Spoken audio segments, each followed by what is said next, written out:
સ્વાધ્યાય 14.1 એનો પ્રશ્ન નંબર 13. પાસાને એકવાર ફેંકવામાં આવે છે તો પહેલું છે અવિભાજ્ય સંખ્યા, બીજું 2 અને 6 વચ્ચેની સંખ્યા, અને ત્રીજું અયુગ્મ સંખ્યા મળવાની સંભાવના શોધો. ચલો બાળકો, હવે પાસો આપણે ઉછાળીએ તો આપણને કઈ કઈ સંખ્યાઓ પહેલાં મળે તે લખીએ. તો સીધી વસ્તુ છે કે પાસો આપણે ઉછાળીએ એટલે 1, 2, 3, 4, 5 અને 6 આમાંથી કોઈ પણ એક સંખ્યા આપણને મળી શકે. તો આપણે લખી નાખશું. હવે આપણે પ્રશ્ન શું છે? તો પહેલો પ્રશ્ન છે કે અવિભાજ્ય સંખ્યા મળે તો એને આપણે શું નામ આપીશું? ઘટના એ. ઘટના એ બરાબર અવિભાજ્ય સંખ્યા મળે. તો બાળકો 1 થી 6 માં અવિભાજ્ય સંખ્યા કઈ કઈ આવે? 2, 3 અને 5. તો આ યાદ રાખજો, બરાબર. 1 થી 6 માં આ અવિભાજ્ય સંખ્યા છે, 2, 3 અને 5. તો કુલ કેટલી અવિભાજ્ય સંખ્યા થાય? 3. તેની સંભાવના આપણે લખવી હોય તો P ઓફ A બરાબર ઉપર આપણે લખીશું 3. અને કુલ સંખ્યા કેટલી છે? 6. પાસો ઉછાળતા કુલ સંખ્યાઓ કેટલી હોય? 6 હોય, બરાબર. હવે 3 એકા 3 અને 3 દુ 6. 3 3 ઉડી જાય તો શું જવાબ આવે? 1/2. ખાસ પ્રશ્ન પર આપણે ભાર આપીશું.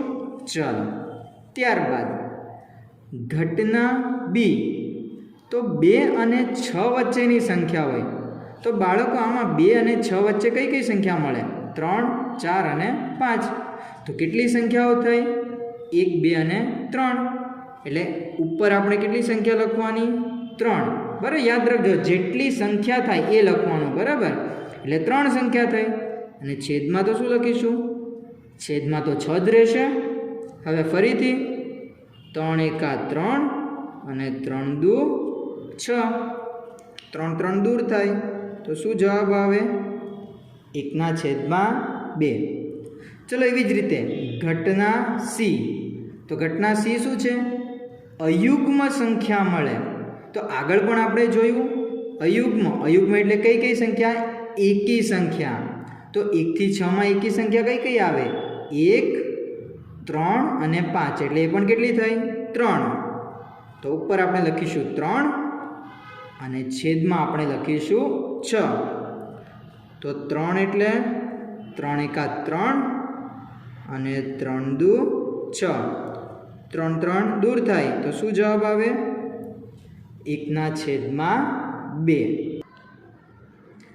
ત્યારબાદ પ્રશ્ન નંબર 14. તો સરખી રીતે ચીપેલા 52 પત્તાની થોકડીમાંથી એક પત્તું કાઢવામાં આવે તો. ચલો, આપણી પાસે કુલ 52 પત્તા છે. બાળકો યાદ રાખવું, બરાબર. એટલે કુલ હંમેશા છેદમાં આવશે. હવે એમાંથી કોઈ પણ એક પત્તું. ચલો, તો પહેલો પ્રશ્ન છે લાલ રંગનો રાજા હોય એને આપણે શું નામ આપી દઈએ? ઘટના એ. પહેલો પ્રશ્ન એ ઘટના એ. તો એ 52 પત્તામાંથી લાલ રંગના રાજાની આપણે વાત કરવાની છે. તો બાળકો રાજા કેટલા હોય? 4. પણ એમાંથી લાલ રંગની વાત કરી છે. તો રંગ હોય ને તો રંગવાળા બધામાં બબ્બે પત્તા હોય.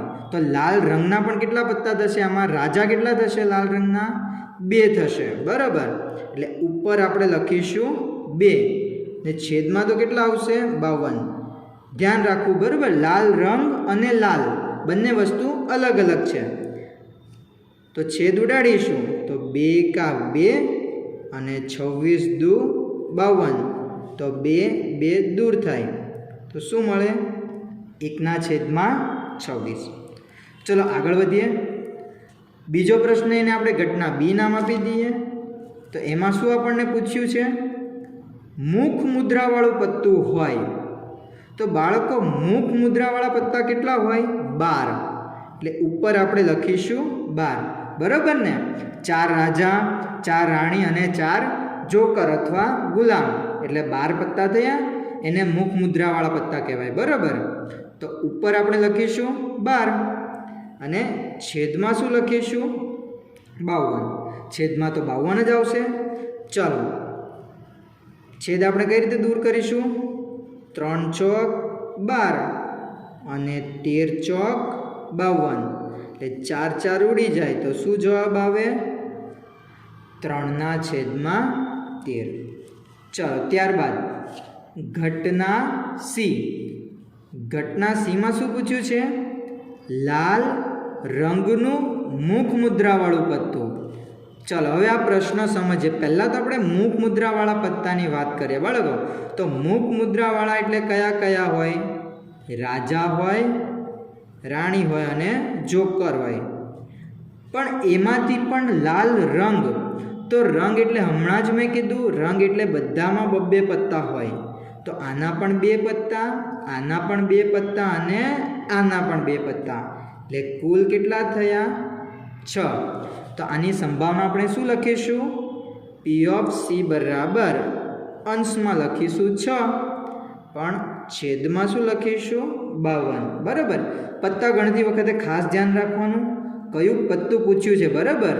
અહીં મુખ મુદ્રાવાળું પણ કીધું છે અને લાલ રંગનું પણ કીધું છે. બરાબર ને? એટલે બબ્બે પત્તા થઈ જશે. ચાલો તો 2 તાલી 6 અને 26 દુ 52. તો 2 ઉડી જાય એટલે શું જવાબ આવે? 3/26. ચલો આગળ વધીએ. ઘટના ડી. તો એમાં શું પૂછ્યું છે? લાલનો ગુલામ. તો પહેલાં આપણે ગુલામની વાત કરીએ. તો ગુલામ કેટલા હોય? 4 હોય. પણ એમાંથી લાલનો ગુલામ કીધો છે. તો કોઈ પણ લાલ કે અથવા કાળી હોય અથવા ફલી, એ બધા એક જ હોય. તો ઉપર આપણે કેટલા લખીશું? 1. જોયું? ઉપર લાલ રંગ હતા એટલે બબ્બે લીધા, પણ અહીંયા માત્ર લાલની વાત કરી એટલે 1. પણ છેદમાં કેટલા આવશે? 52. ચાલો ત્યારબાદ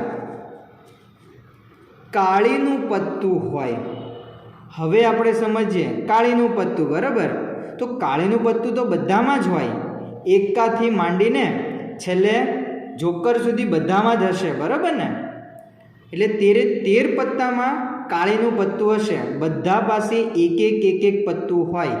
તો આપણે એકાથી શરૂ કરીએ. એકાનું 1, દૂરીનું 1, એમ આપણે છેલ્લે જોકર સુધી આપણે ગણીએ તો બધામાં એક આપણે પત્તા ગણીએ તો કાળીના પત્તા કેટલા થશે?